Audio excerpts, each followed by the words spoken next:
Bonjour à toutes et à tous. C'est un plaisir de vous accueillir à cette session régionale pour l'Europe-Amérique du Nord.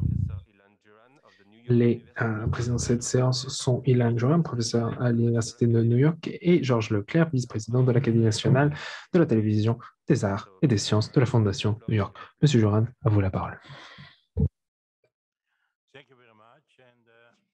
Merci beaucoup. Tout d'abord, j'aimerais souhaiter la bienvenue non seulement à nos panélistes éminents que je vous présenterai très bientôt, mais également à tous les participants d'à travers le monde qui assistent à cette session de cet après-midi. Quelques mots sur l'organisation de cette session, justement. Moi-même, Ilan Johan, professeur à l'Université de New York et directeur exécutif de l'organisation WSmart, qui est un partenaire officiel de l'UNESCO. J'aurai le plaisir de modérer cette session aux côtés de M. Georges Leclerc, qui se joint à nous depuis New York. Malheureusement, nous faisons tous face au défi de la communication à distance imposée par la pandémie de COVID-19 et nous espérons, lui et moi, que cette session permettra un échange d'idées, partage de solutions et au-delà même à la coopération internationale pour faire face aux conséquences du changement climatique. Cette session s'organise dans le cadre de l'Alliance des mégapoles pour l'eau et le climat et son chapitre d'Europe et d'Amérique du Nord. Le MAWAC a été lancé à la conférence Oméga de 2015 avec la participation des maires et gouverneurs d'à travers les villes des villes d'à travers le monde et leur engagement à travailler ensemble. Cette session régionale rassemble les mégapoles d'Europe et d'Amérique du Nord, qui correspond à la région Euro-Amérique du Nord de l'UNESCO. Nous participons à 3 sessions de cette conférence.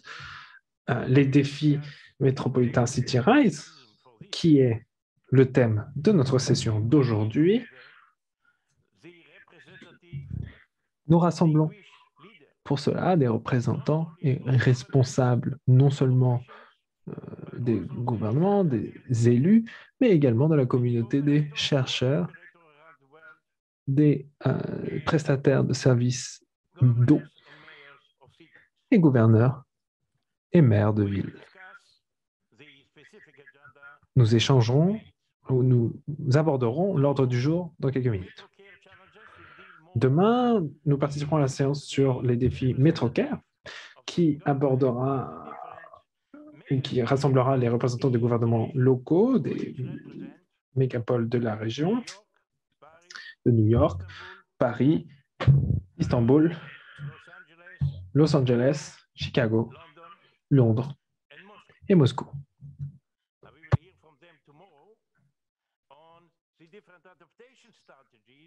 Nous parlerons demain des stratégies d'adaptation de leurs villes respectives.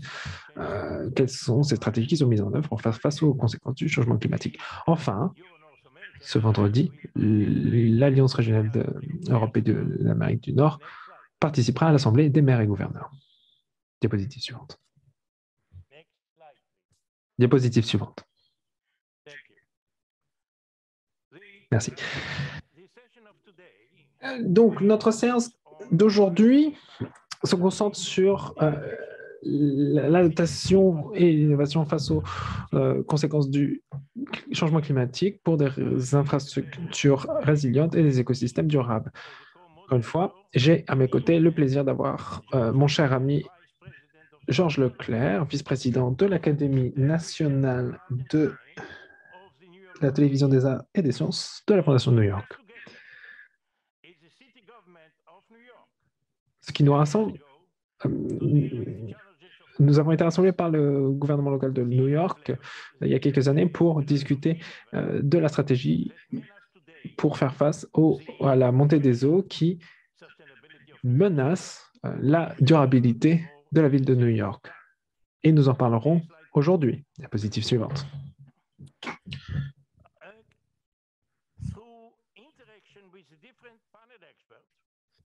Dans les interactions des panélistes, nous proposons de discuter des sujets suivants dans l'objectif de rassembler les experts, élus, les médias, les responsables de services publics des eaux, les chercheurs et les universitaires pour discuter des stratégies des villes face au changement climatique. Il s'agit de parler d'expériences en adaptation au changement climatique, des leçons tirées des événements récents, de discuter des défis actuels des villes en termes de stratégie de renforcement des capacités pour faire face aux événements climatiques sévères, à parler de la durabilité des systèmes face aux conditions extrêmes et la reprise accélérée, d'échanger sur les perspectives d'experts concernant le financement de la résilience, les mesures de réponse opérationnelle, les meilleures pratiques et les solutions innovantes pour répondre aux recommandations de la COP et s'aligner avec l'accord de Paris de 2015. Discuter également des conséquences de la crise climatique sur le développement professionnel, l'éducation, la recherche et le développement. Parler également de la sensibilisation socioculturelle, l'adaptation des consommateurs aux conséquences du changement climatique. Et enfin, comment il est possible, comme nous avons pu l'observer maintes fois déjà, comment les défis du changement climatique peuvent être transformés en opportunités de développement économique et d'innovation à travers le monde. Et je dis bien à travers le monde car c'est un problème global, international, mais qui doit s'adapter aux contextes locaux dans toute leur variété. Je donne donc la parole à mon comodérateur, Georges Leclerc. Je l'invite à partager sa perspective. Merci. L'objectif de mon organisation est d'offrir une plateforme pour que la jeunesse puisse exprimer et partager sa propre vision, ses propres perspectives sur la démarche à suivre à l'avenir en termes d'investissement dans des développements durables.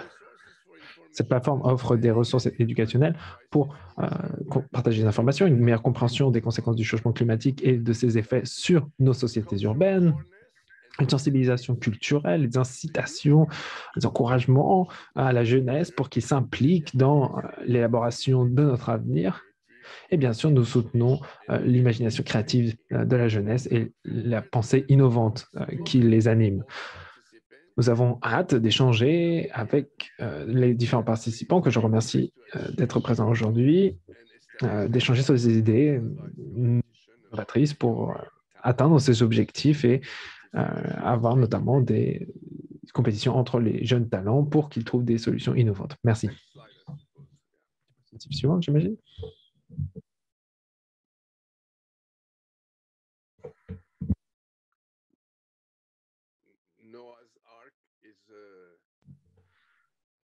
L'arche de Noé est une image tout à fait appropriée. Maintes fois, l'histoire nous a enseigné que la relation complexe entre l'humanité et l'environnement fait face à des externalités comme le changement climatique. Cette relation a toujours stimulé des idées innovantes et offert des opportunités de développement sociétal et de croissance économique. Cette relation et notre engagement à protéger l'environnement, la biodiversité, ses ressources naturelles, ce sont là des défis auxquels nous faisons face depuis bien des générations. Et maintes fois, l'histoire nous a prouvé que l'innovation et le processus de réflexion humain nous a toujours permis de surmonter les défis et externalités auxquels nous avons été confrontés. C'est là un des enseignements que nous devons tirer et en tournant vers le passé, en même temps jusqu'à l'époque de l'Arche de Noé.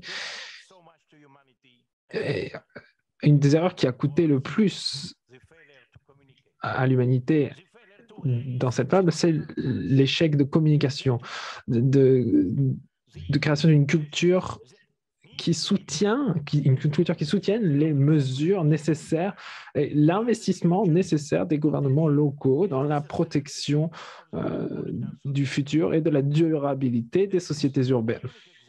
C'est un exemple qui me frappe. J'espère qu'aujourd'hui, dans l'ère du numérique, avec les technologies à notre disposition, le soutien de l'intelligence artificielle, l'initiative humaine, j'espère que nous trouverons des nouvelles opportunités, nouvelles mesures pour surmonter ces défis, faire face à ces difficultés et pour préserver la durabilité de la race humaine dans les années à venir. Dans cet objectif,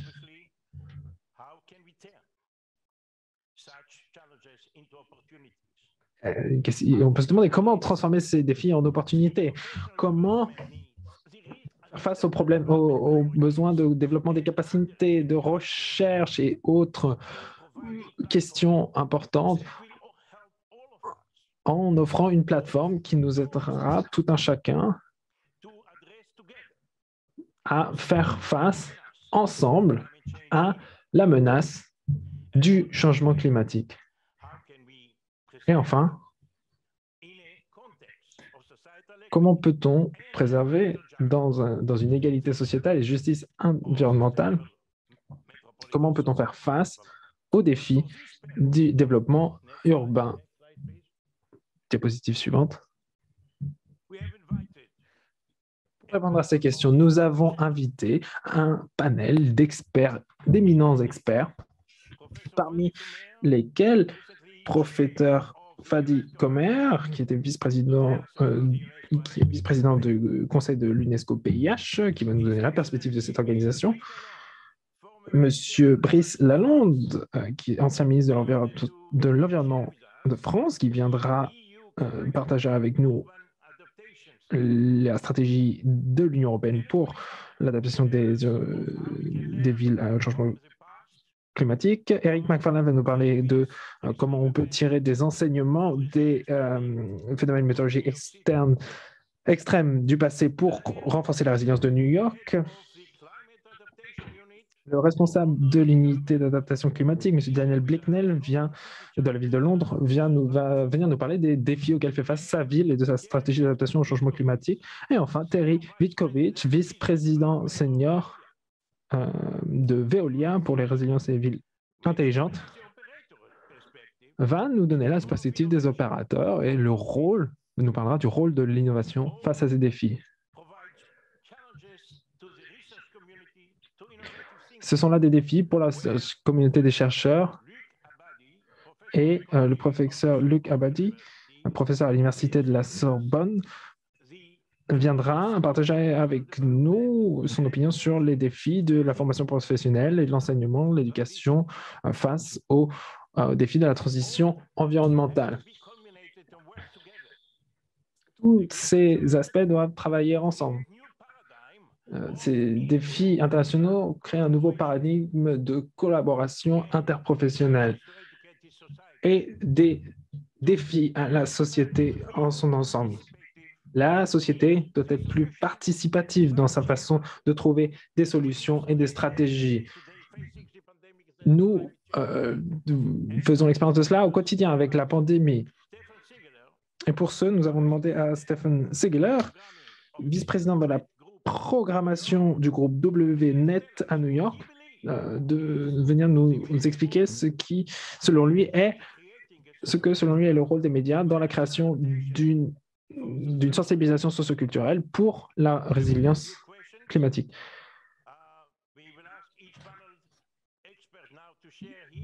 Et il y aura ensuite des questions et des réponses, mais nous allons commencer par écouter nos panélistes qui vont nous donner leur perspective. Et pour ce, je vous demanderai de garder vos questions pour la fin de la séance, après l'intervention de chacun des intervenants. Et sans plus attendre, je donne la parole à M. Fadi Komer, vice-président du PHI de l'UNESCO, pour qu'il nous donne la perspective de son organisation. Merci et j'espère que cette session sera productive. Merci beaucoup, professeur Ilan Juran, pour cette excellente introduction. Et je voudrais également remercier M. Georges Leclerc, le co-vice-président, et bien évidemment saluer la présence de Monsieur, Son Excellence Brice Lalonde, avec qui nous avons beaucoup travaillé sur le travail la politique et en particulier pour le bassin méditerranéen. Alors, l'objectif de mon message principal est l'ex-présidence du PHI UNESCO et vice-président du PHI UNESCO pour les pays arabes et du Moyen-Orient.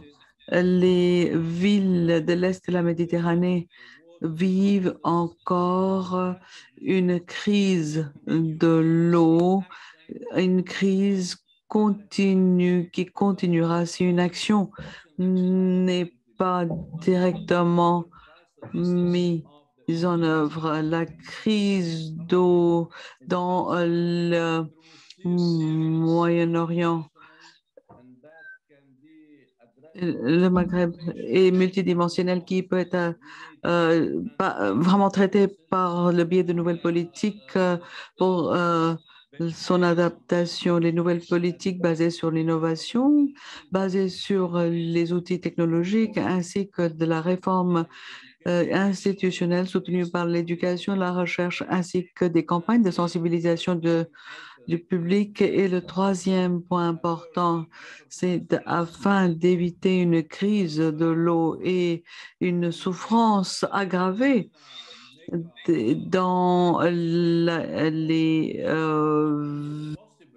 mégapoles du MENA, c'est de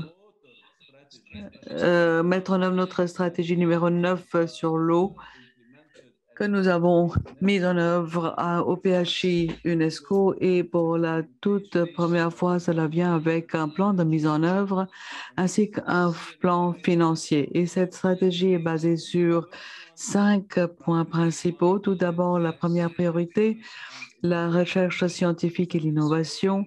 Deuxième priorité, c'est l'eau, l'éducation. Et le quatrième, c'est la révolution industrielle, y compris la durabilité. Ensuite vient créer le pont entre les données et enfin de réduire le fossé de la connaissance, avoir l'information pour pouvoir créer des projets communs entre les pays. Et pour cela, les données sont nécessaires. Ensuite, la stratégie numéro 9, c'est la gestion des ressources en eau sous les conditions des changements globaux. Avant, nous l'avons mis en œuvre sans prendre en compte les conditions du changement climatique, les changements des transferts de masse des populations, ainsi que la croissance démographique, tous ces problèmes, y compris la pollution. Nous devons maintenant mettre en œuvre les choses prenant en compte des changements globaux. Ensuite, cela fait 20 ans que nous entendons dire qu'il faut une bonne gouvernance. Donc, numéro 5, c'est la bonne gouvernance de l'eau basée sur la science. Nous ne pouvons pas lancer la bonne gouvernance, un tel processus, si nous ne nous basons pas sur la science pour l'atténuation, l'adaptation, ainsi que la résilience. Et c'est la raison pour laquelle, chers collègues, nous voulions coupler cette initiative avec une résolution très importante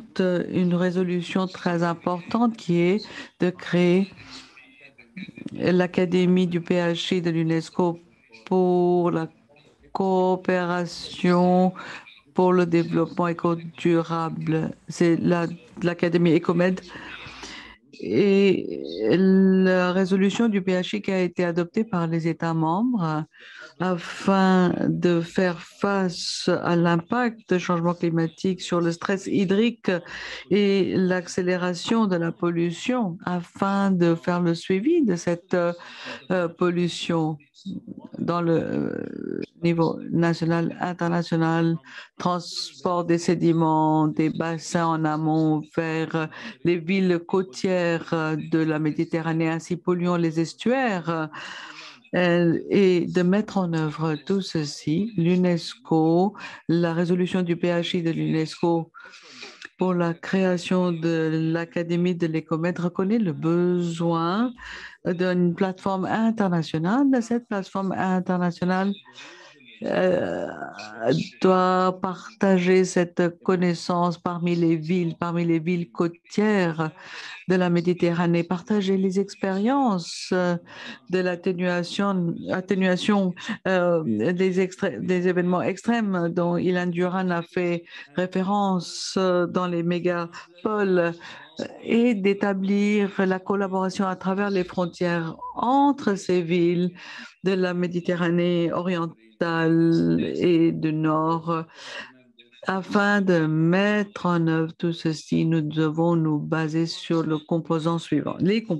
Tout d'abord, le renforcement des capacités scientifiques. Nous devons absolument apprendre comment atténuer cette pollution. Nous devons apprendre à comment s'adapter aux événements extrêmes, et nous devons également faire le suivi de la pollution, mettre des systèmes d'alerte précoce dans nos villes, sur les voies d'eau, dans les côtes, pour voir quel type de pollution nous recevons des bassins en amont.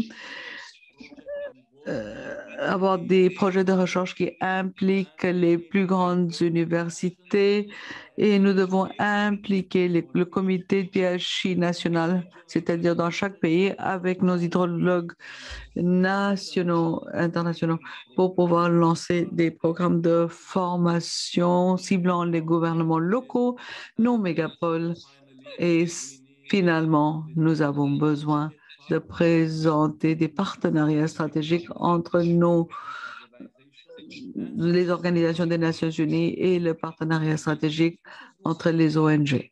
Et c'est la raison pour laquelle, mesdames et messieurs, cette académie EcoMed le secrétariat sera facilité par le WSMAT, notre ONG qui est directement liée à l'UNESCO, sera logé dans le Cyprus Institute, l'Institut de Chypre. Le Cyprus Institute est l'institut qui suit l'initiative changement climatique pour les MENA, avec 13 task force, 13 groupes de travail, le principal étant sur l'eau, qui a été publié récemment.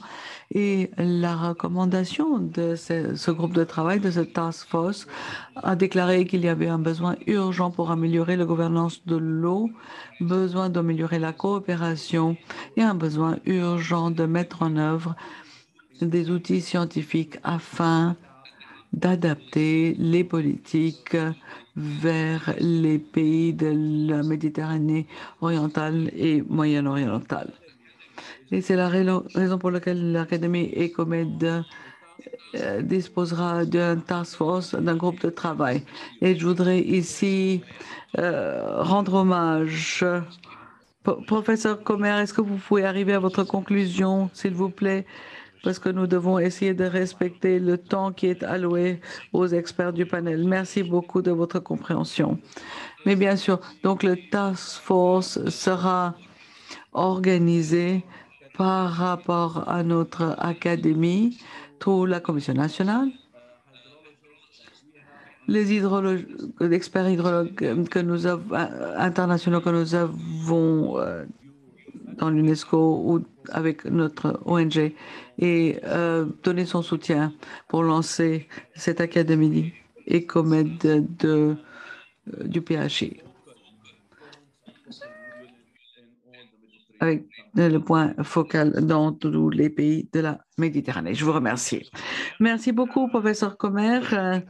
Nous demanderons aux experts de notre panel de respecter le temps qui leur a été alloué afin que nous puissions tous bénéficier de la sagesse et des points de vue de tous les panélistes. Professeur Comer, merci beaucoup de votre présentation des perspectives et l'avenir, la voie d'avancée dans l'avenir grâce à cette Académie EcoMed. Notre prochain panéliste est M. Brice Lalonde, l'ex-ministre de l'Environnement et l'écologie du gouvernement de la France. Brice, vous avez la parole. Merci beaucoup. Bonjour tout le monde.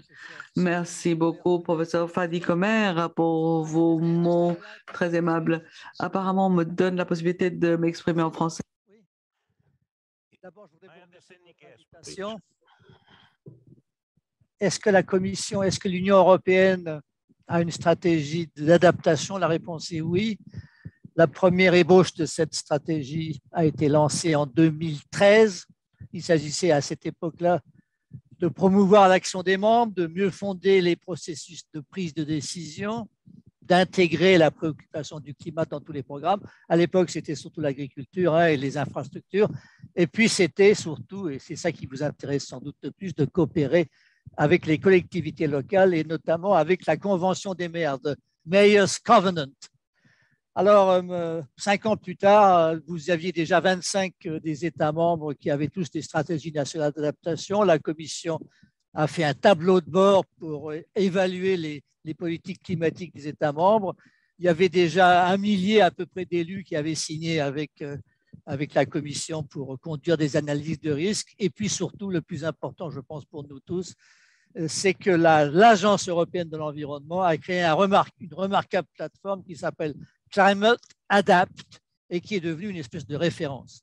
Alors, cette stratégie a été revue avec une nouvelle stratégie l'année dernière, le 24 février, une nouvelle stratégie qui a particulièrement noté que le sud de l'Europe serait exposé à des étés plus chauds et des risques d'incendie, que le nord connaîtrait des précipitations beaucoup plus intenses et que tout le centre de l'Europe serait exposé à des extrêmes climatiques de plus en plus violents.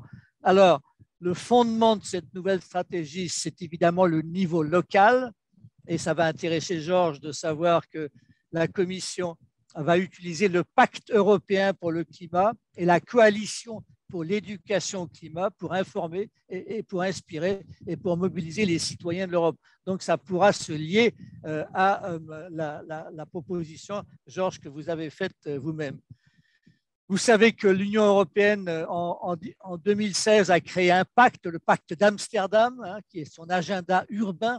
Et c'est là que la Commission a noué une coopération avec Eurocities et la Convention des maires.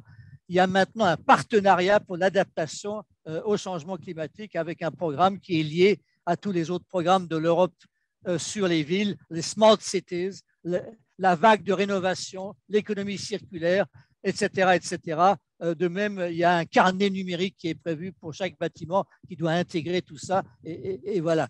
Et tout récemment, la relance au Covid, après le Covid-19, le pacte de relance européen introduit des éléments également du plan de la résilience au changement climatique.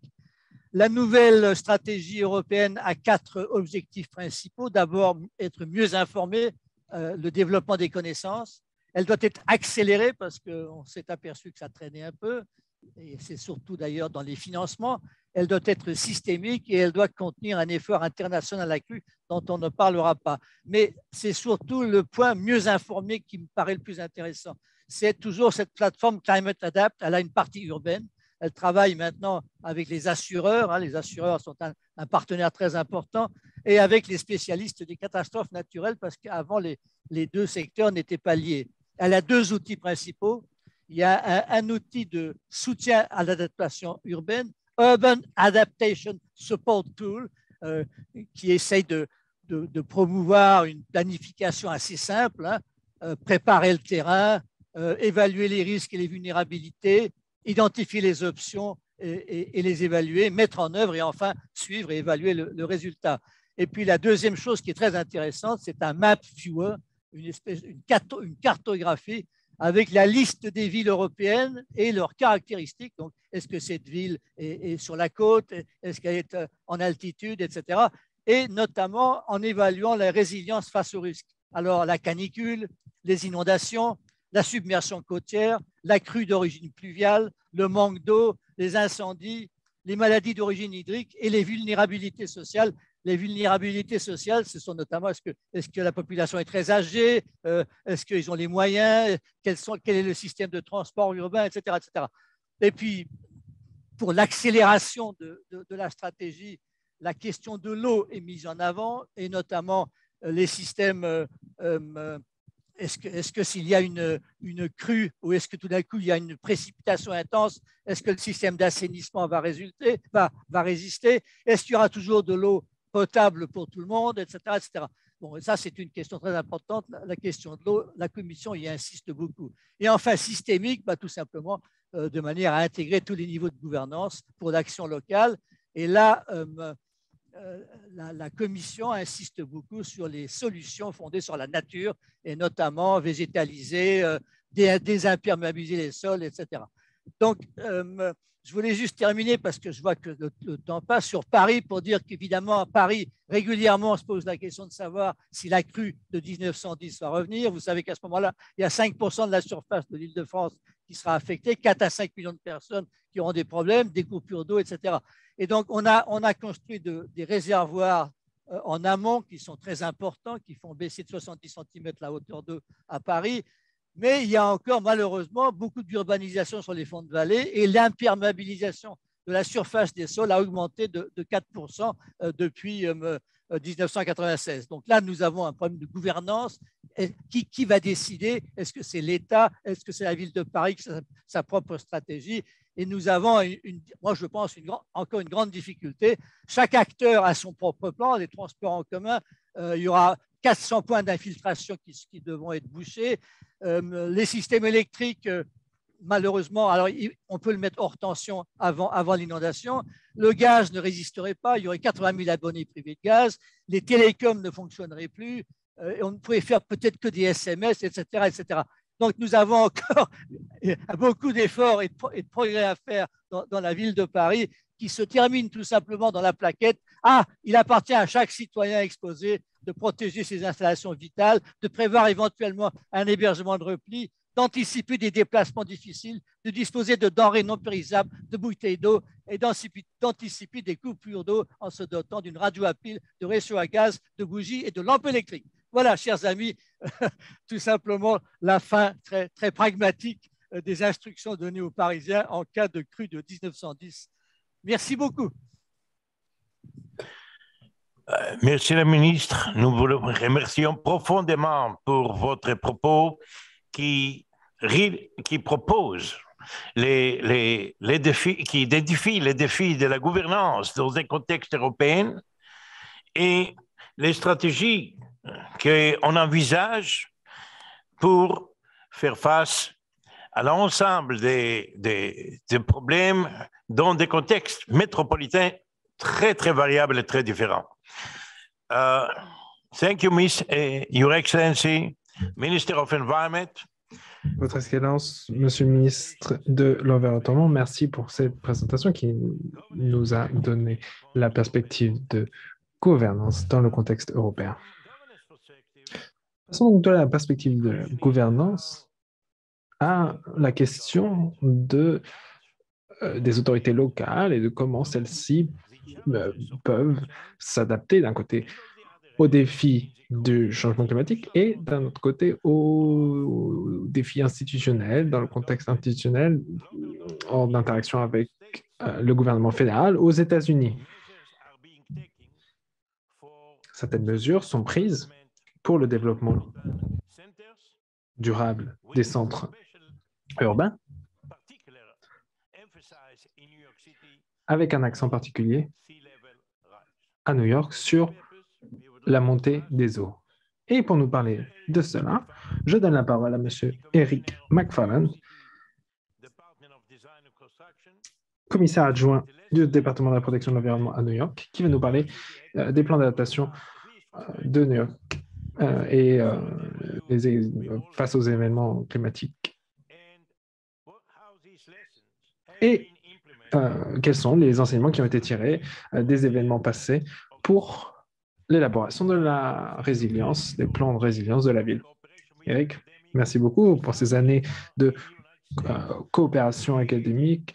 Vous êtes un exemple aux États-Unis de création d'un cadre que nous souhaitons tous voir mis en place à travers le monde.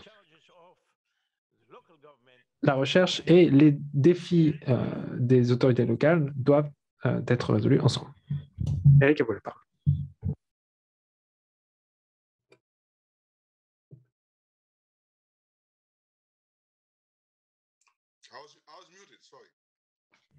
J'avais oublié d'allumer mon micro. Merci beaucoup, Ilan et M. Leclerc. Je vous dis bonjour depuis New York. Diapositive suivante.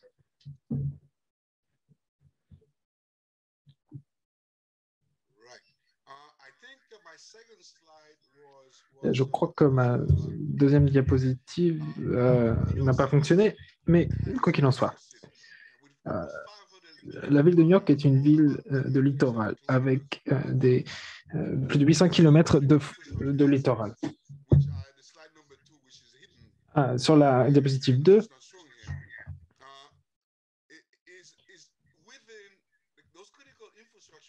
les infrastructures littorales se trouvent dans les zones inondables, les projections de zones inondables, et ont souffert de différents ouragans ces dernières années. La montée des eaux due au changement climatique a eu des conséquences dévastatrices qui menacent la vie et les vies et des installations.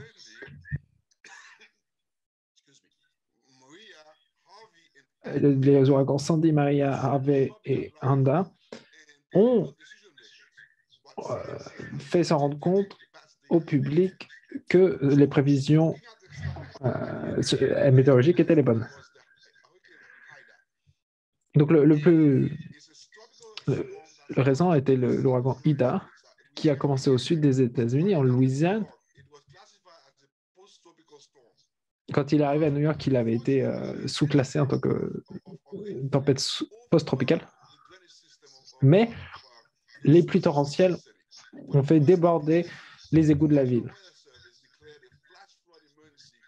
Pour la première fois dans l'histoire, il y a eu une alerte d'inondation éclair à New York. Et il y a eu 13 décès dus à cette tempête. En août 2017,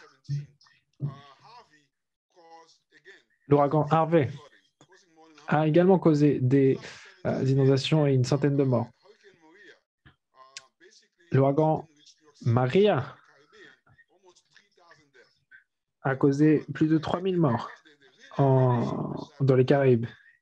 Mais la tempête qui a vraiment réveillé tout le monde et fait se rendre compte de la réalité des choses et remonte à octobre 2012 avec l'ouragan Sandy qui a causé 43 décès. Diapositive suivante. Les images qui sont à l'écran ont fortement circulé et illustrent bien les conséquences des inondations dues aux ouragans. Encore d'autres images. Là, c'est l'image de Sandy, un ouragan qui a été dévastateur sur toute la côte nord-est des États-Unis. Diapositive suivante. Donc, l'ouragan Ida, le plus récent, a commencé dans le golfe sud des États-Unis. Et quand il arrive à New York, il avait été sous-classé en tant que tempête tropicale, a causé des millions de dollars de pertes et 115 décès. À New York, la pluie a fait déborder les égouts, ce qui a causé des inondations. Et dans certains cas, comme vous voyez à droite, nous avons des appartements de sous-sol à New York. Et vous voyez ici que le mur du sous-sol se sont effondrés et a enfermé. Les résidents se sont trouvés inondés dans le sous-sol.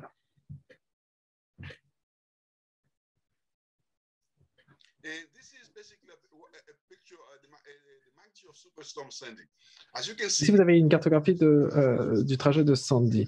Comme vous voyez, toute la côte nord-est a été frappée. 43 décès, 19 milliards de dollars de dégâts. Les systèmes de transport ont été arrêtés, 11 millions de voyageurs affectés, 2 millions de personnes sans électricité et près de 90 000 bâtiments ont été inondés. Et bien sûr, ça a forcé les gens à quitter leur résidence.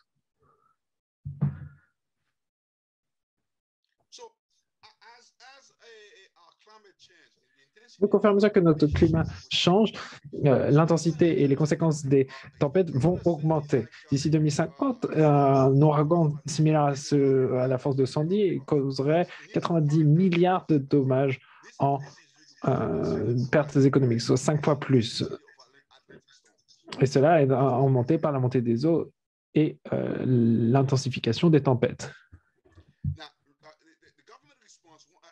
Et donc, après l'ouragan Sandy, la plus forte réaction s'est trouvée en Manhattan Sud. Si vous voyez donc, en haut à droite, il y a un projet de résilience du littoral est de Manhattan. Il s'agit d'un projet de 2 milliards de dollars. Le reste du plan d'aménagement du Manhattan Sud est encore à l'étape d'études et d'élaboration.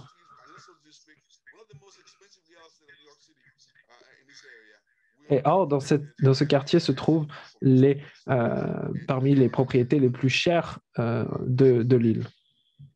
Diapositive suivante.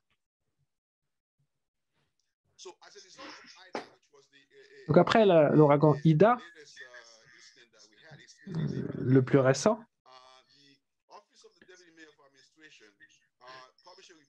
l'administration a publié un rapport sur le nouveau normal, le combat contre les événements météorologiques extrêmes à New York. Et la conclusion de ce rapport était les suivantes. Il s'agit d'éduquer, de former et d'habituer les New-Yorkais à la nouvelle réalité des phénomènes météorologiques extrêmes. Alors, on peut essayer de contrôler le temps, mais finalement, il faut y faire face. Se préparer au pire dans tous les cas d'ouragan et de tempête. Ce qui s'est passé avec Ida, c'est qu'il avait été... C'est que New York souffrirait d'une dépression tropicale, c'est ce à quoi nous sommes habitués, mais on ne s'est pas préparé à l'intensité des pluies qui a fait déborder les égouts.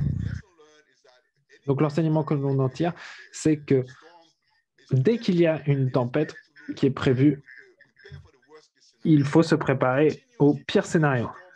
Continuer à mettre à jour les modélisations de tempêtes, leur suivi et les systèmes d'alerte, améliorer les protections pour les communautés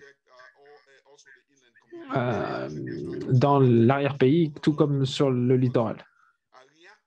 Pas que celles qui sont dans les zones inondables. Réimaginer notre système d'assainissement et augmenter l'utilisation d'infrastructures vertes et les solutions cloud-burst.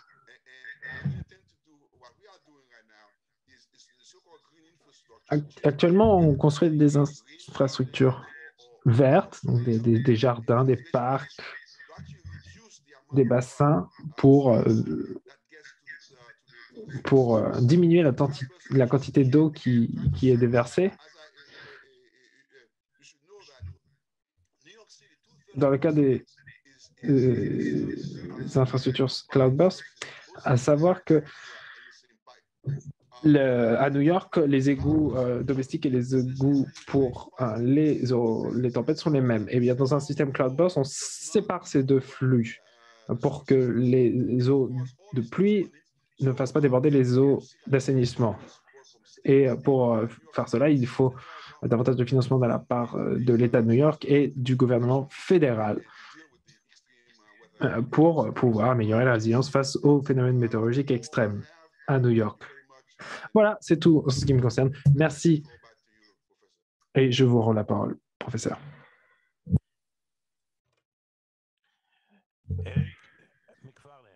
Eric McFarlane, sous-commissaire, commissaire plutôt, adjoint du département de la protection de l'environnement de la ville de New York. Je signale que le premier enseignement que vous avez souligné concernait l'éducation, l'enseignement. Avec la nouvelle administration de New York, tous les partenaires travaillent ensemble, les opérateurs, les autorités locales, nous, l'université, et nous avons hâte de travailler main dans la main avec la ville pour continuer à étayer le partenariat des mégapoles à travers le monde. Et je suis convaincu que New York peut être un exemple de collaboration entre le gouvernement local et les académiciens. Avec ceci, je donne la parole à Daniel Bicknell, responsable ou chef d'unité d'adaptation climatique du gouvernement de la ville de Londres, à prendre la parole. On nous a confirmé ce matin qu'il se joindrait à nous. Nous espérons donc qu'il est parmi nous, qu'il peut prendre la parole.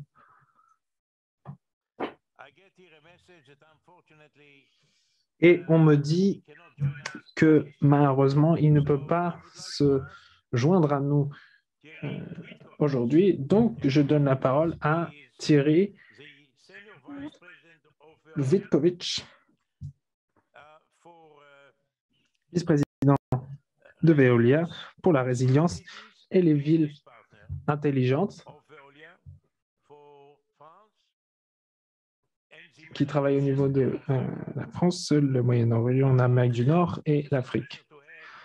C'est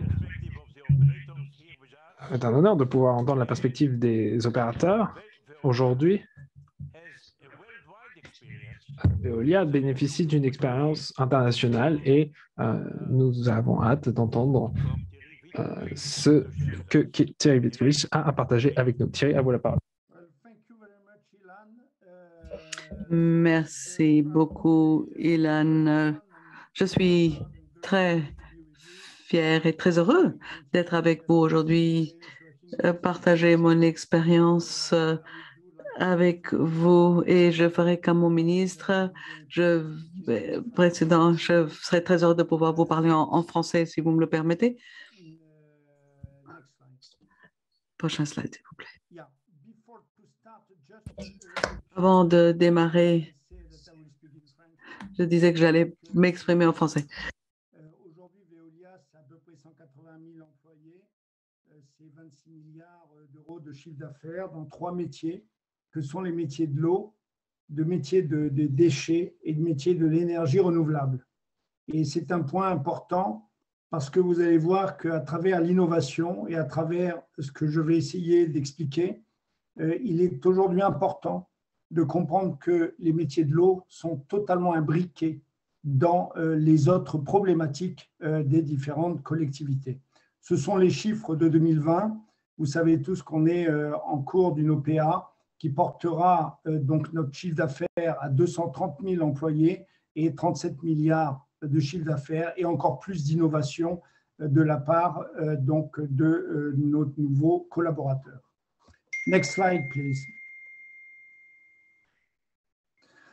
La première chose, c'est que nous définissons aujourd'hui nos problématiques de crise et on subit les crises à travers le monde entier sous deux points. Il y a les chocs qui sont dus à des événements climatiques, et Eric vient de nous parler des événements d'inondation qui ont touché New York, et il y a aussi les très vieux challenges. Il y a les très vieux challenges que sont, excusez-moi, il fallait que ça arrive à ce moment-là, et les très vieux challenges qui sont par exemple le vieillissement des infrastructures et par exemple là, les ressources en eau qui diminuent, l'urbanisation. Il y a donc des… next slide, please. Il y a donc pour nous un point important, c'est que quand on va voir les collectivités, on est aujourd'hui en face de nombreux problèmes. Les problèmes de choc, on a défini notre résilience, et la résilience pour nous, c'est tout simplement définie, elle est définie comme telle, il y a des chocs, c'est comment minimiser, prévenir les impacts climatiques pour minimiser ces impacts et en même temps pour arriver à un retour à la normale le plus rapidement possible. Next slide, please. La deuxième, c'est tout ce qui est lié à donc les stress que subissent les grands territoires, que sont l'urbanisation et les infrastructures.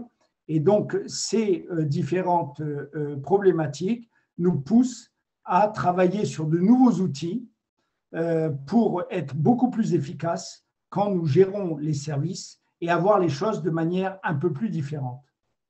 Next slide, please. Les nouveaux outils, aujourd'hui, c'est deux choses. La première, c'est comme le disait Monsieur le ministre Brice Lalonde, c'est qu'aujourd'hui, il y a beaucoup de problèmes. Et un problème d'eau touche les problèmes donc d'énergie, touche des problèmes sociaux, des problèmes économiques, un certain nombre de problèmes. Et donc, ce que nous cherchons à faire, parce que c'est une demande de toutes les collectivités à travers le monde entier, c'est déjà de rendre les services beaucoup plus efficaces. Et aujourd'hui, on est tous convaincus que la digitalisation et l'utilisation des données et de l'intelligence artificielle, comme le mentionnait donc Ilan dans son introduction, nous permet aujourd'hui d'afficher des gains de productivité qui dépassent souvent les 20%. Ces 20% nous permettent de déployer donc de nouveaux projets sans forcément augmenter les taxes et augmenter les tarifs, donc des nouveaux projets qui soient transversaux. Aujourd'hui, on ne peut plus concevoir un projet d'eau sans tenir compte que ce projet d'eau va être source d'énergie renouvelable, va permettre de produire donc des matières renouvelables, va participer à la neutralité carbone, va participer au développement du transport zéro carbone, à l'emploi, etc.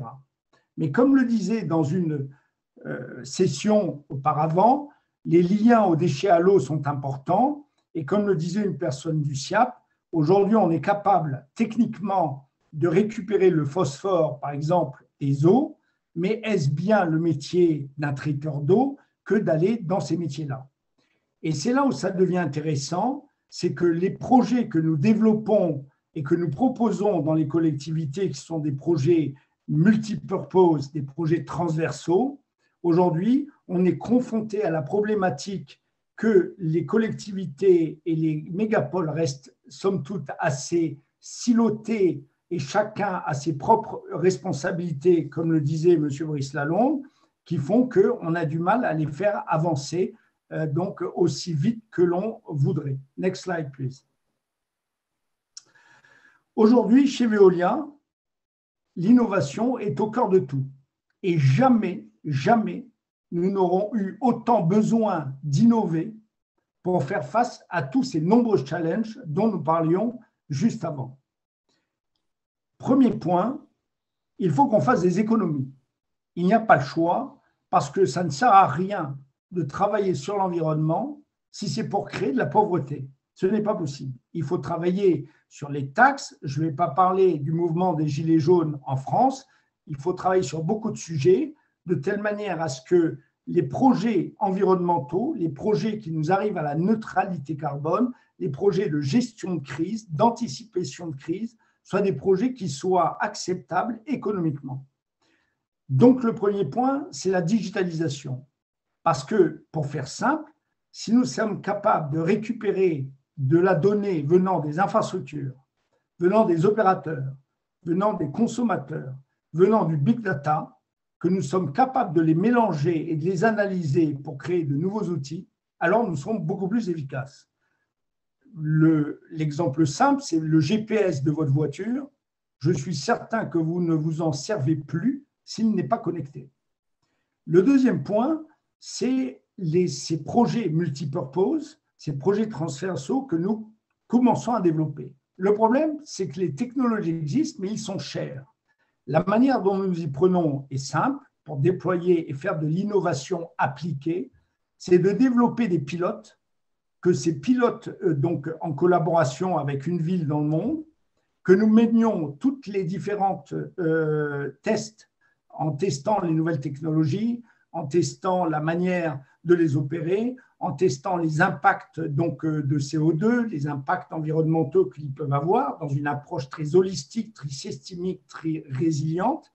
Et lorsque nous arrivons à nos fins, nous mettons toute l'expérience accumulée sur ce pilote à disposition de toutes nos business units qui sont présentes dans le monde entier afin que tous les départements puissent les développer donc dans le monde entier. Next slide, please. C'est la raison pour laquelle, si nous voulons gagner du temps, il est aujourd'hui important pour nous de faire en sorte à ce qu'on soit totalement et mondialement coordonnés. Et chez nous, chez Veolia, il y a un plan qui est très, qui est très suivi, que tout le monde connaît, qui est le plan d'action Copy and Adapt, tout simplement parce qu'on veut copier les bonnes solutions qui sont mises dans certains endroits et l'adapter, évidemment, aux caractéristiques locales de chaque région. La dernière slide, next slide, please, c'est que je voulais juste vous montrer une petite carte sur laquelle, par exemple, à Cali, à la Nouvelle-Orléans, à Edmonton, nous travaillons sur des problématiques aujourd'hui de crues, d'inondations, à Milwaukee sur des problématiques différentes, à Belgrade sur la neutralité carbone, à Milan pour lutter contre le réchauffement climatique et donc les heat waves, les îlots de chaleur, Wellington sur les problèmes de boue. Tout ça pour vous dire que les projets techniques, il y en a de nombreux actuellement qui sont en cours, mais il y a un sujet commun. Le sujet commun, c'est qu'il faut que ce soit économiquement acceptable. Et pour que ce soit, il est clair qu'il faut travailler, sur la performance de l'existant, et il y a des moyens considérables qui sont aujourd'hui en cours de développement, merci donc à la révolution digitale, et en deux, de concevoir des projets d'eau qui soient beaucoup plus axés sur l'eau, mais qui participent à relever les nombreux challenges qui entourent les différents territoires. Voilà, je vous remercie de votre écoute.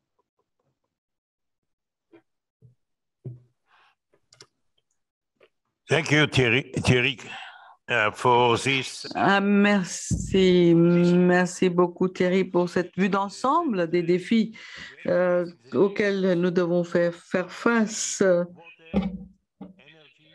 L'eau, l'énergie, changement climatique sur ce nexus. Et pour beaucoup de pays dans le sud, dans un dialogue nord-sud, comme il a été déjà dit par professeur Fadi Comer, la sécurité alimentaire, l'agriculture où l'eau est un moteur.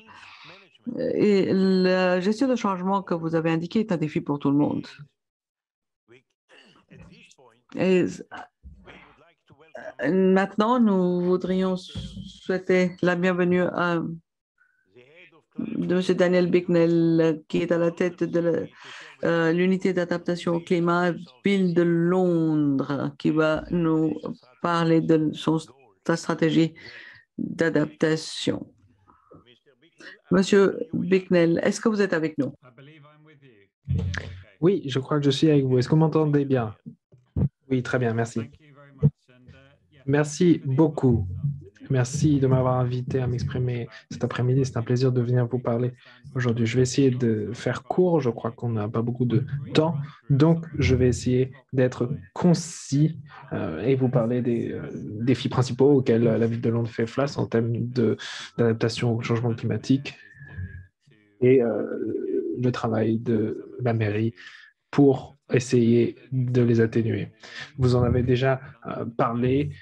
Aujourd'hui, Londres est principalement concernée par les trois risques principaux dus au changement climatique, les inondations de sources diverses et variées. Et nous avons des systèmes complexes en place pour gérer ce risque. C'est un risque, cela dit, qui augmente et le changement climatique ne fait que l'exacerber. Nous en sommes bien conscients. Londres est une ville côtière avec des marais. Nous sommes donc concernés par l'augmentée des eaux. Nous avons une barrière qui a été construite dans les années 1980 qui est une excellente protection, mais dont le niveau de protection ne fait que s'atténuer. Nous avons donc un plan en place qui considère différentes interventions potentielles que nous pouvons mener à bien pour augmenter notre résilience aux inondations. Nous sommes actuellement capables de faire face à un ouragan de type millénaire. Il y a évidemment la Tamise qui a des crues et pendant les fortes pluies, elle peut déborder. Encore une fois, nous avons des bonnes défenses anti-inondation pour ces fleuves. Nous avons un programme sur 6 ans de financement pour trouver des solutions à ce risque basé sur des modèles de coût-bénéfice en termes de nombre de logements protégés. Également des inondations d'eau de surface. Comme vous le savez, dans de nombreuses parties du monde, il y a des inondations dues aux eaux de surface ou eaux de pluie, comme on les appelle parfois. Londres, en Catalogne aussi, par exemple, entre autres. Dans le cas de Londres, c'était assez grave, mais pas aussi grave que des villes comme New York où c'était pire. Mais ça nous a bien fait nous rendre compte de la réalité de ce risque. Nous avons également conscience que actuellement, nous n'avons pas les protections suffisantes face à ce type de risque. On a des données qui nous indiquent que les tempêtes auxquelles nous allons faire face vont augmenter en intensité, mais également changer de comportement. Leur durée peut augmenter, ils peuvent se déplacer plus lentement, par exemple. Et c'est ce genre de tempête qui a frappé l'Allemagne, la Belgique et les Pays-Bas cet été. Si ça se produisait à Londres, nous serions face à une situation compliquée et dangereuse. Et donc, nous avons des programmes que nous avons mis en œuvre pour commencer à atténuer ce risque. Ce n'est pas tout nouveau. Bien sûr, ça fait plusieurs années que nous nous penchons sur le problème. Nous avons conscience du fait qu'il faut accélérer le changement et le travail sur cet aspect.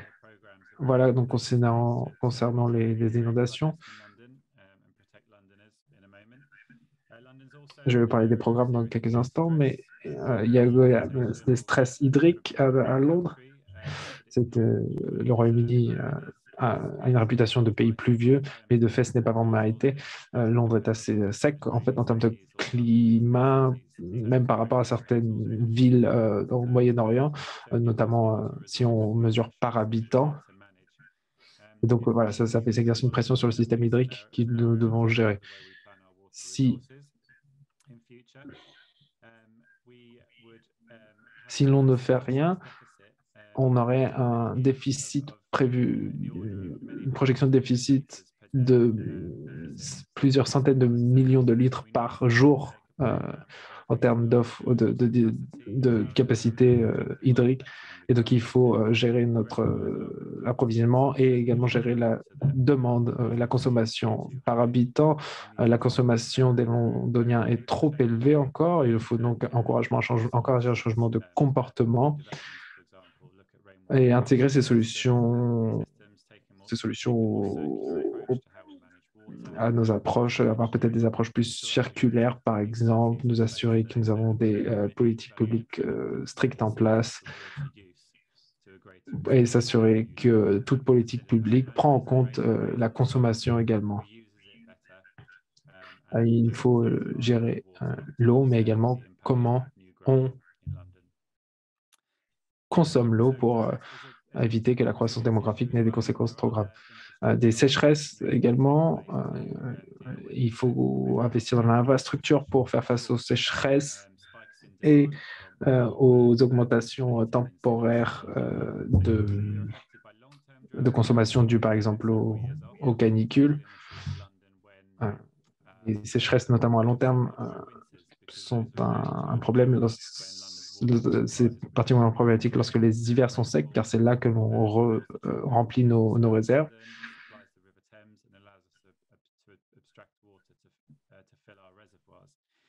Et donc, les eaux de pluie remplissent par la rivière nos réservoirs. Or, si les hivers sont secs, cela pose problème. Donc, on s'intéresse à comment on peut transférer les ressources en eau de différentes parties du pays, augmenter notre capacité de stockage, par exemple, et autres solutions en termes de gestion et utilisation efficace de l'espace.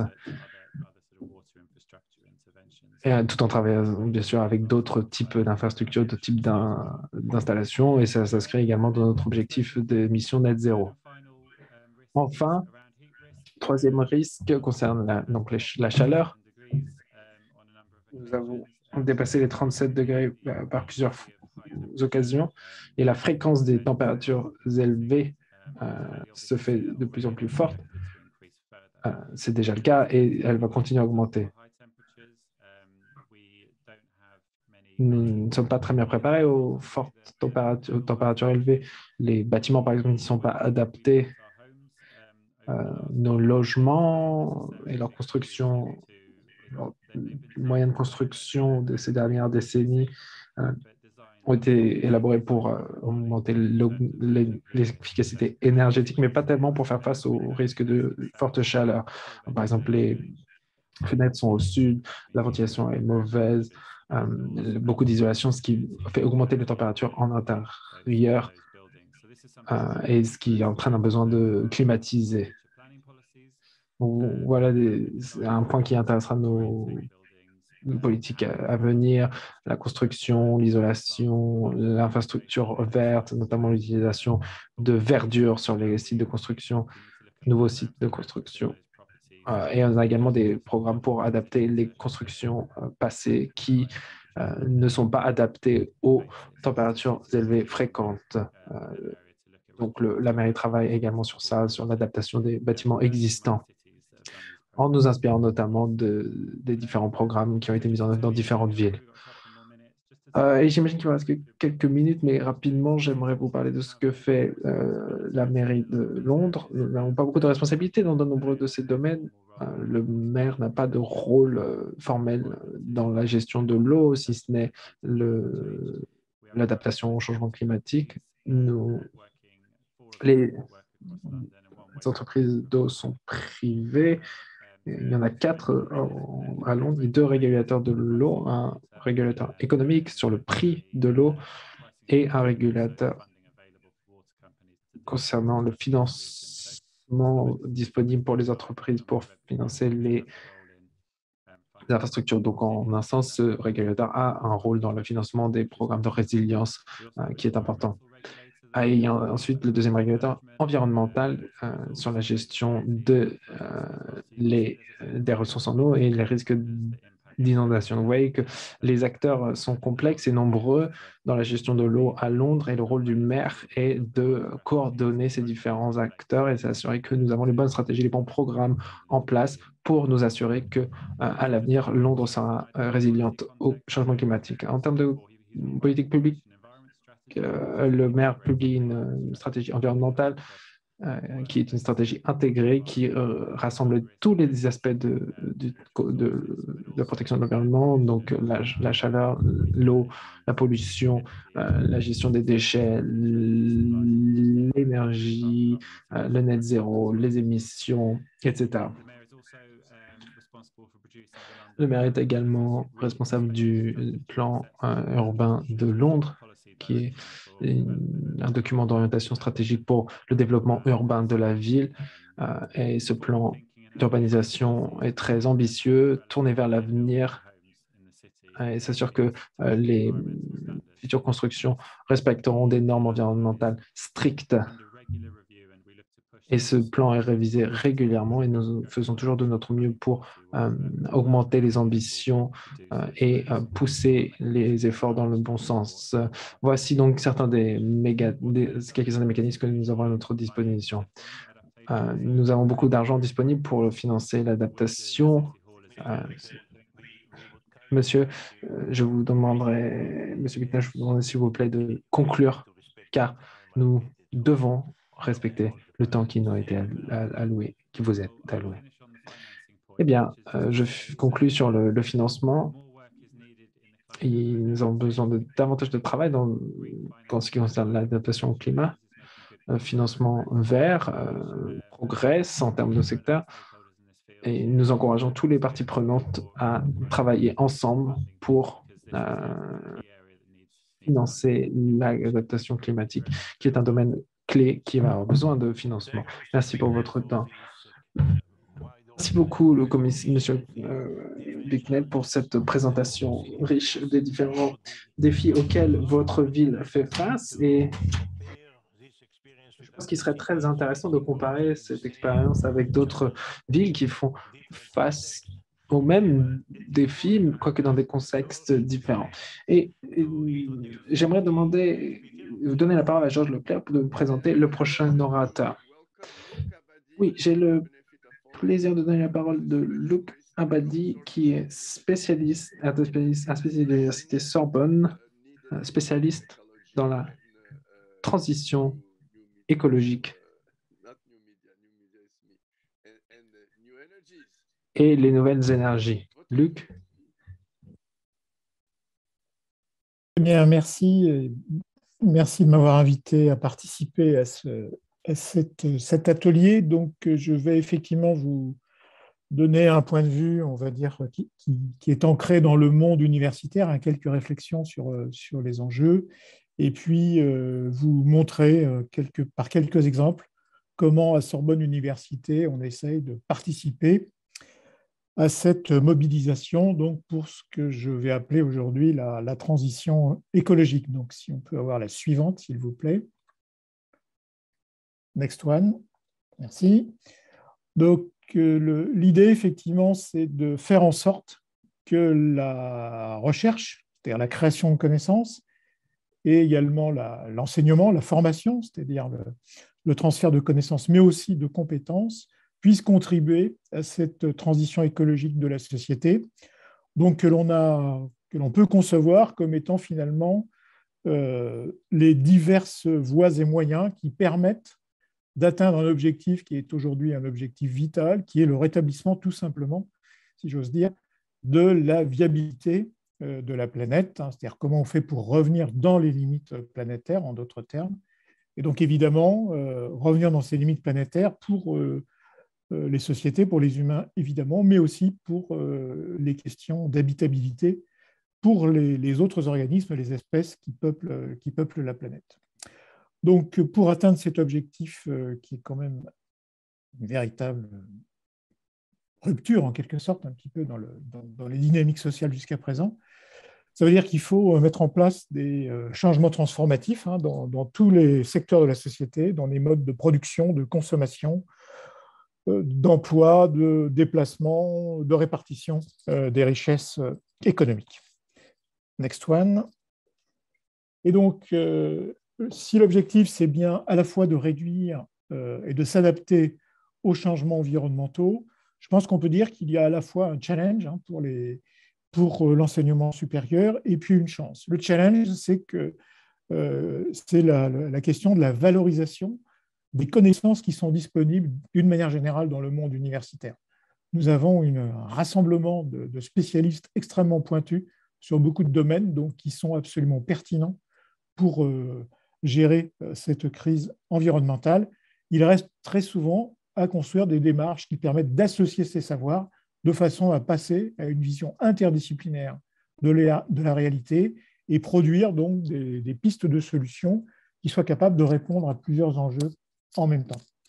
Et puis, c'est évidemment une chance puisque l'enseignement supérieur, selon les pays, présente évidemment un caractère de service public plus ou moins marqué et que c'est donc notre responsabilité de contribuer à ces changements transformatifs, mais aussi une chance au sens où on peut gagner beaucoup, je pense, de légitimité sociale en s'engageant à fond dans ces questions. Next one. Donc, qu'est-ce qu'on a fait à Sorbonne Université pour essayer de répondre à tout ça? On a créé finalement un outil qui s'appelle l'Institut de la transition environnementale de Sorbonne Université. En fait, c'est une organisation assez légère qui a pour but de promouvoir la recherche pluridisciplinaire, la formation pluridisciplinaire, susceptible donc de déboucher sur l'identification de pistes pour la transition écologique. Et donc, dans cette perspective de contribution concrète à la transition, nous essayons de monter des projets démonstratifs, de démonstration, avec des parties prenantes non académiques, ça peut être des institutions publiques ou des entreprises. Next one. Donc, en termes de formation initiale, nous avons développé des enseignements pluridisciplinaires, c'est-à-dire qui, comme ça a été dit plusieurs fois déjà, essayent de faire le lien entre les différentes dimensions de la crise écologique, donc l'énergie, le climat, la biodiversité, et ainsi de suite, et donc de donner des capacités aux étudiants et au personnel de l'université pour s'emparer de ces problématiques et donc contribuer, devenir acteurs de cette transition. Donc, sans rentrer dans les détails, nous avons produit des enseignements de type mineur, nous avons produit des enseignements de type initiation qui sont ouverts à tous, des programmes au niveau doctoral qui sont partagés d'ailleurs avec 4 autres universités européennes parmi les exemples.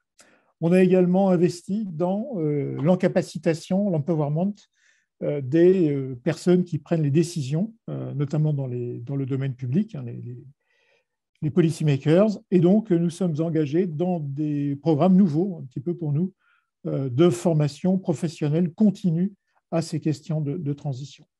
Et enfin, bien entendu, nous avons mis en place des projets collaboratifs concrets, je vais y revenir tout de suite, avec des entreprises ou avec des organisations publiques.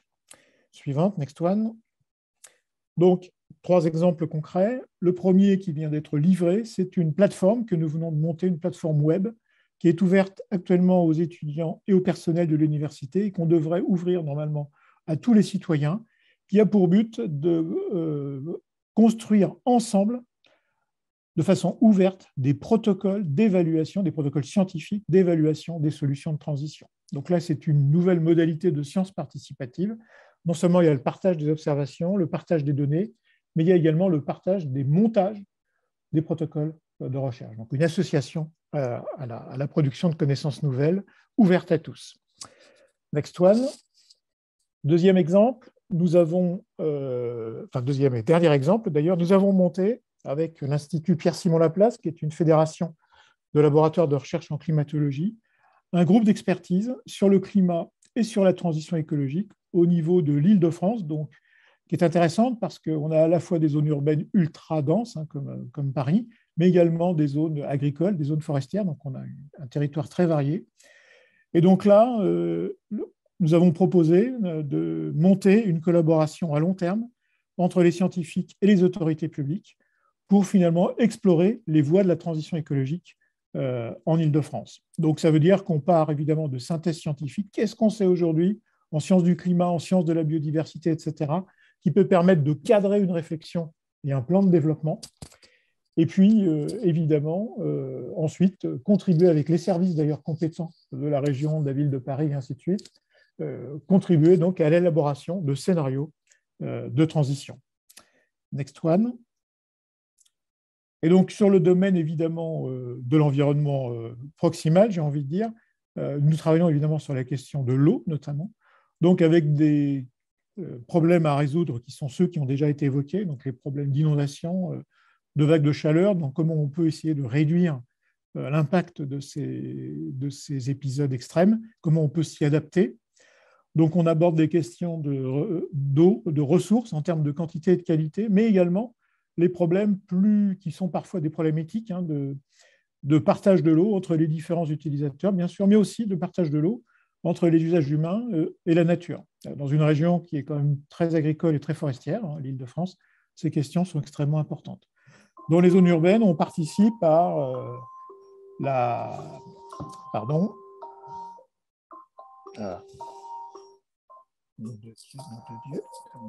Voilà, pardon, excusez-moi. Dans les zones urbaines, donc, il y a la question du rétablissement d'un cycle de l'eau, c'est-à-dire comment on peut rééquilibrer les questions d'infiltration et de ruissellement, notamment par des solutions basées sur la nature. Nous sommes très tournés sur les solutions basées sur la nature, mais également des questions qui se posent en termes d'architecture et d'urbanisme. Par exemple, jusqu'à un certain point, faut-il tout le temps essayer de se protéger contre les inondations ou mettre en place des structures qui sont compatibles avec un certain niveau d'inondation? Et puis enfin, à l'échelon de la région complète, nous avons également des questions en termes d'agroécologie et de foresterie écologique, puisque tous ces éléments de climat régional sont très, très liés finalement au land use, à l'usage des terres qui est mis en œuvre. Donc, nous travaillons sur des scénarios d'évolution de ces usages des terres qui peuvent avoir un impact direct sur l'intensité du changement climatique et notamment des événements extrêmes. Je vous remercie de votre attention.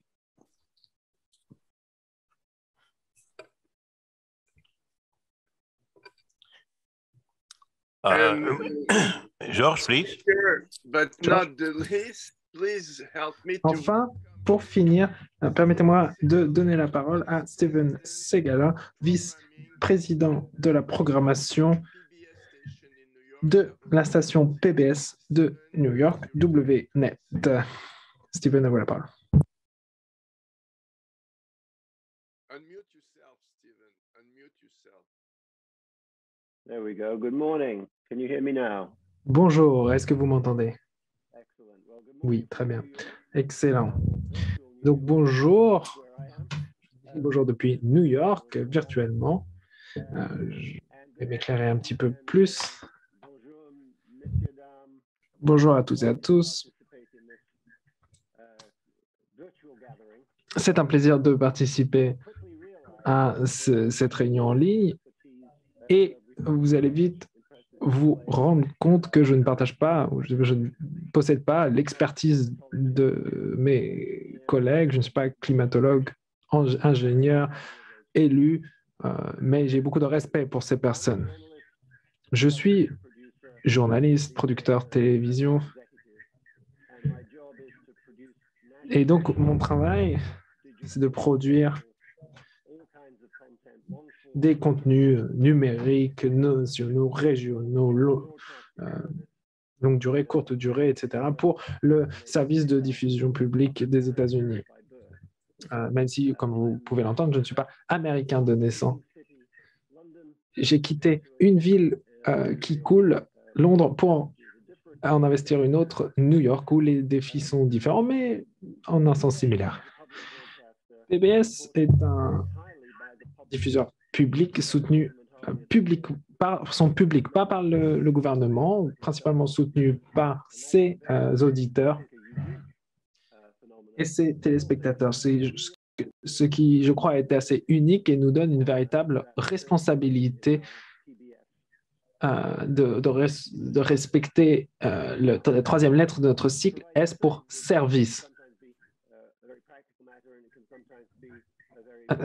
Cette histoire de service peut être peut avoir des aspects différents, mais notre objectif est de divertir, informer et faire participer les publics. Et un projet dont j'aimerais parler, un projet de WNET à New York, WNET, concernant le climat, c'est que nous avons lancé il y a quelques années un projet danger et promesse, le risque du changement climatique.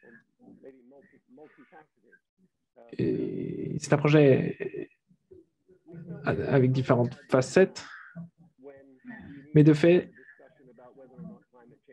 on s'est dit que déjà, il n'était plus temps de discuter de la véracité du changement climatique. On parle beaucoup de politique, d'économie, et dans ces cas-là, il faut avoir différentes opinions. Mais lorsqu'on parle de climat, il n'est plus question de parler de la véracité ou non. Et on pourrait faire un petit peu l'analogie avec la pandémie de Covid. Il ne s'agit pas de savoir qui croit que c'est vrai, qu'il faut se faire vacciner, etc. Le problème, c'est les personnes qui refusent d'y croire. Et je crois que dans le cas du climat, c'est la même chose. L'immense majorité des Américains comprennent aujourd'hui que le climat est un défi. Mais par contre, l'aspect qui est moins consensuel, c'est que faire. Donc, on insiste plus sur les promesses que sur les dangers dans notre projet danger et promesses. Et l'idée est de produire des contenus télévisuels de ce qui s'est déjà passé. En fait, il s'agit de non pas de parler de ce qui existe déjà, ce qui est facile avec des images, mais de parler de ce qui peut être fait à l'avenir. Je vais donc montrer un extrait vidéo d'un de nos projets, un projet qui couvre 4 villes, Miami, Tokyo, Londres et New York. Le projet Sinking Cities, les villes coulantes qui font face à des défis climatiques importants tels que la montée des eaux, mais dans des contextes différents. Donc voilà, on s'intéresse à la topographie, à la géographie, au climat, aux différents systèmes de ces villes. Donc ce clip que je vais raccourcir car il est un peu trop long pour le temps qui nous est alloué. Je pense que ce clip souligne bien ce dont nous a parlé Eric McFarlane, parce qu'il concerne les investissements dans l'infrastructure de New York pour faire face à la montée des eaux. Je vous invite à lancer la vidéo. Merci.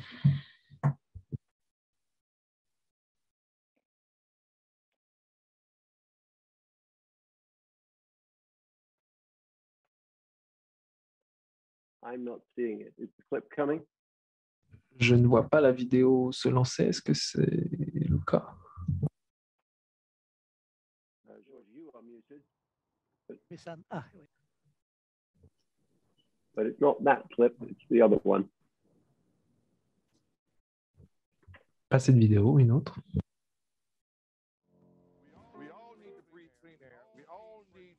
Nous devons tous boire de l'eau, respirer un air pur. Les conséquences sont différentes selon les communautés. Si l'eau monte de 6 pieds, 240 miles carrés seront perdus. Une ville coulée.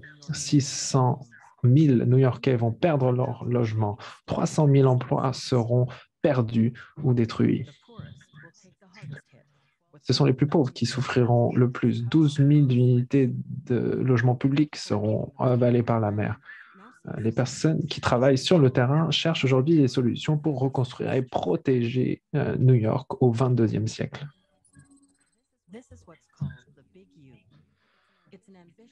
C'est le Grand U, un projet ambitieux qui cherche à protéger le secteur économique de Manhattan Sud, l'épicentre de l'économie américaine. Hoover Bachman est un architecte en charge de ce projet du Grand U. Nous avons proposé 10 miles de protection continue qui part de la 57e rue ouest, qui descend jusqu'à la pointe sud de Manhattan à Battery Park et remonte jusqu'à la 30e rue est, ce qui protégerait l'intégrité des infrastructures dans la zone inondable. C'est un un haut mur qui protégerait le quartier économique le plus important des États-Unis d'une montée de 15 pieds. Il s'agirait de parcs avec des terrains de sport, des pistes cyclables qui apporteraient des parcs le long de la côte qu'elle doit protéger. On s'est rendu compte que le changement climatique est quelque chose dont nous avons, auquel nous devons nous adresser aujourd'hui. Et ce projet est comme une sorte de grande gouttière parce qu'elle gère également les fortes pluies. Il y a également une piste cyclable continue. Donc, si on parvient à construire ces kilomètres, alors on pourra faire du vélo tout le long sans traverser une seule rue. On passerait donc d'un littoral de travail à un littoral de divertissement, de bien-être, de parc et plus accessible. Bien, je pense que c'est suffisant.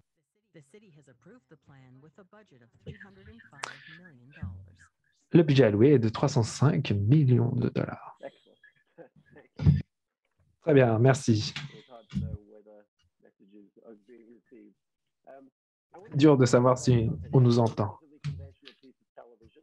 Voilà, donc je pense que c'est un produit télévisuel assez classique et un défi auquel nous faisons face en tant que diffuseur public. Et ce qui nous différencie des diffuseurs commerciaux, dont l'objectif est de vendre du temps de cerveau disponible, n'est-ce pas? Ce qui nous différencie, c'est il ne faut pas tout simplement parler aux gens qui sont déjà convaincus. Comment aller au-delà du public? Donc, notre projet, que je vous invite à consulter sur notre site Internet, PBS, et dont le lien sera rendu disponible. Ce projet, Péril et Promesse, est un ensemble de contenus ciblés sur différentes plateformes, catégories socioculturelles, socio-économiques, etc.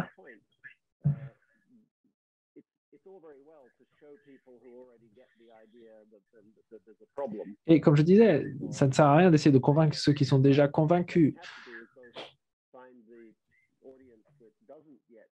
L'idée est de convaincre ceux qui ne considèrent pas que c'est un problème et donc leur offrir un message fort pour qu'ils comprennent qu'il y a un véritable danger, tout en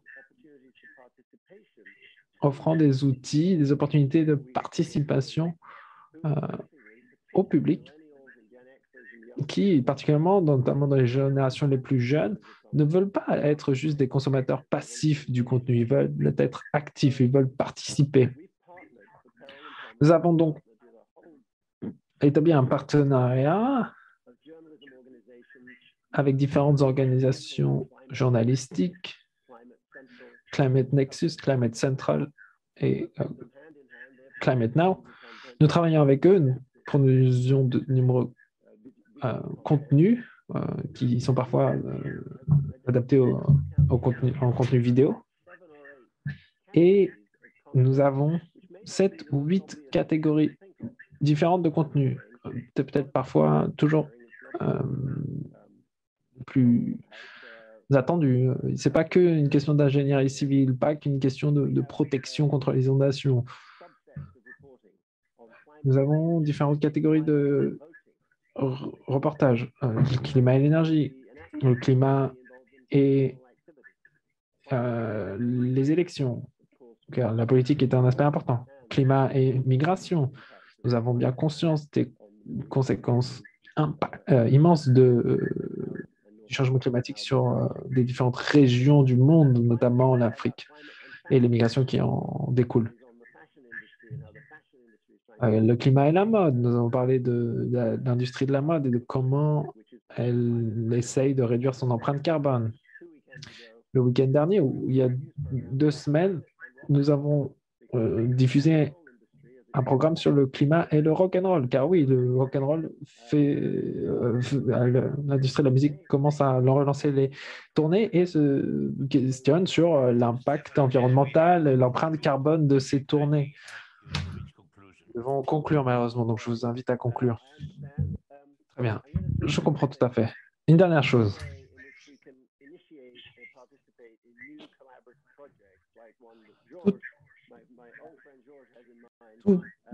Tout partenariat possible et imaginable, nous voulons y participer, notamment s'il s'agit d'impliquer les personnes, les jeunes, pour que non seulement on comprenne les problèmes, mais également qu'on y trouve des solutions. Et si je peux me permettre, j'aimerais qu'on joue 30 secondes au moins de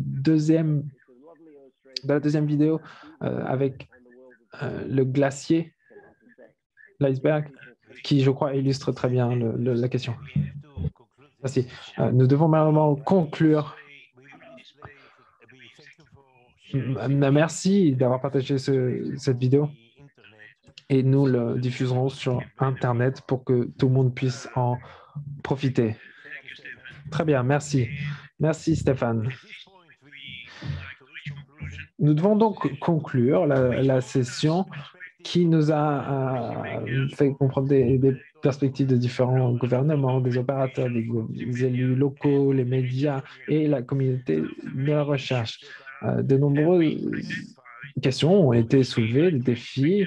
Évidemment, en 90 minutes, on ne peut pas toutes les traiter en fond et en détail. C'est pourquoi le professeur Wadi Comer dans le cadre de cette collaboration, a préparé une conférence sur les questions qu'on a identifiées. Nous vous invitons à former le comité de pilotage de cette conférence qui, on l'espère, se tiendra à l'automne prochain et sera organisée par l'Institut de Chypre. Je demanderai donc à mon ami Georges Leclerc, co-modérateur, de conclure. Merci, Ilan. Oui, je suis heureux de conclure cette très intéressante session en proposant de construire une émission de télévision qui touchera justement les gens que vous voulez convaincre qu'il faut faire quelque chose pour le changement climatique. Et cette forme de communication, c'est un jeu télévisé parce que vous allez offrir à la fois de l'information à ces jeunes, vous allez offrir des incentives, des prix qui vont leur permettre de faire cet effort avec tous les grands prix qu'ils pourront recevoir. Cette émission de télévision sera sous la forme d'un format, sous la forme d'une compétition entre différentes catégories. Il y aura les écoliers, il y aura les universitaires, il y aura les startups, il y aura les architectes, il y aura les artistes, tous les gens que vous voulez toucher, tous les gens que vous voulez convaincre de partir avec vous sur la lutte que vous avez entreprise aujourd'hui en nous présentant tout cela. Avec Ilan, nous vous tiendrons au courant de toute cette avancée et du groupe que nous allons former pour réfléchir et étudier comment cette émission de télévision, à la fois française en français à Paris, américaine à New York et dans le reste du monde si c'est possible. Merci beaucoup et à très très vite. Merci beaucoup, Georges. And this, we would like to conclude. Avec ce, nous voudrions remercier tous les panélistes très distingués pour leur contribution. Nous n'avons plus le temps aujourd'hui pour les questions-réponses, mais nous espérons que ces questions seront l'agenda d'une conférence tout entière de 2 jours qui sera tenue par l'Institut de Cyprus. Nous espérons dans l'automne de 2022. Nous voudrions également remercier l'UNESCO pour avoir tenu cette conférence et nous travaillerons avec tous les participants dans le monde pour une conférence qui se concentrera sur l'au-delà de la culture, au-delà des frontières, afin de promouvoir les la culture sociétale, de la résilience, de l'adaptation à l'externalité, l'impact des changements climatiques auxquels nous devons tous faire face. Merci beaucoup de votre contribution. Nous attendons de continuer de travailler avec vous. Merci beaucoup. Merci beaucoup, professeur Duran et monsieur Leclerc, ainsi que tous les orateurs pour toutes ces présentations fort intéressantes. Et merci bien évidemment à tous les participants de votre intérêt. Désolé que nous n'avions pas pu étendre cette présentation car il faut préparer la prochaine session et je vous inviterai à rester en ligne puisque nous avons 3 sessions parallèles de plus cet après-midi qui démarreront à 16 heures dans 20 minutes. Les outils de planification, les solutions technologiques et la session régionale sur l'Amérique latine et les Caraïbes. Donc, merci beaucoup et restez en ligne. Water. It's vital to human life, our economy, and ecosystem. The very survival of our planet. But water challenges are growing more intense than ever before. Increasingly volatile weather patterns fueled by climate change, crumbling infrastructure, pollution, and overpopulation that's causing a surge in demand for water. But now, new technologies are offering bold new ways to protect and optimize water, to help the world become water secure, and Xylem is leading the way. Xylem is a Fortune 1000 global water technology provider, dedicated to solving water and smart infrastructure challenges. We have a century-long track record of trust and reliability, providing leading-edge technologies, expertise and equipment to utilities, industrials, and other users of water, working closely with our customers to develop solutions that manage water more effectively and efficiently all across the water cycle. Now, we're leading the digital transformation of water, partnering with our customers and innovation leaders, discovering new ways to harness the power of data and analytics, delivering unprecedented insight that's optimizing existing water systems, and creating a future that's more water efficient to meet the world's water needs, and more energy efficient to protect the environment. Our commitment to sustainability is fundamental to our business strategy, guiding everything from how we design new products to our culture and people. Through our corporate social responsibility program, Watermark, Xylem employees have volunteered more than 230,000 hours over the past 5 years, educating about key water issues, cleaning up local waterways, working with our NGO partners to deliver drinkable water systems to communities in urgent need, and deploying our experts, technology and equipment to help disaster-afflicted communities. The world's water challenges are dramatically increasing, but so are the possibilities to solve them. Xylem is working every day to bring water technology and innovation to communities and people around the globe, raising awareness and reaching new audiences through partnerships and the power of sports, and helping create a world where water is more accessible, affordable, and safer for all. Water is always moving, and so are we. We're pushing forward, pursuing the opportunity of a lifetime. We're Xylem, and we're solving water. Join us.